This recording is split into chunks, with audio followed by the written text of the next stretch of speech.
Pelaksanaan tes calon PPS di Banyuasin dengan sistem CAT sempat terkendala dengan sinyal internet. Namun setelah diperbaiki, tes berjalan dengan lancar dan juga tertib.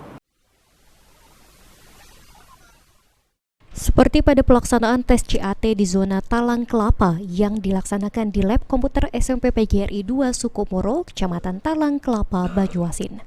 Sebagai peserta tes bahkan harus melakukan trik aneh agar laptopnya mendapatkan sinyal yang baik sehingga proses menjawab berlangsung dengan cepat.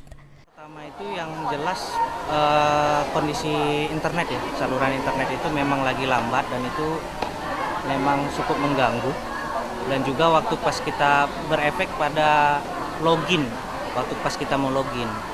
Jadi memang memakan waktu kita pertama kali login maupun masukin password, sehingga dan juga kendala keduanya itu waktu sudah masuk soal belum tampil, karena tidak semua dalam satu ruangan itu soal langsung tampil semua, jadi butuh proses lagi.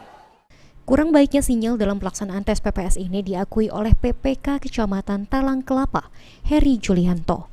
Namun, menurut Heri, secara keseluruhan pelaksanaan tes PPS ini berlangsung tertib dan juga lancar. Ya, terima kasih untuk peserta tes PPS Kecamatan Talang Kelapa sebanyak 284 peserta, dan itu terdiri dari 15 kelurahan dan 7 desa.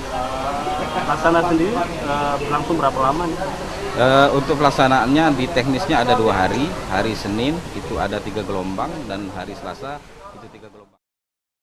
Selain Talang Kelapa, pelaksanaan tes PPS juga dilaksanakan di Betung, Air Kumbang, Suak Tapeh, dan Tanjung Lago.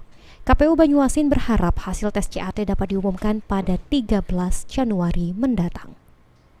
Sulaiman, PAL TV.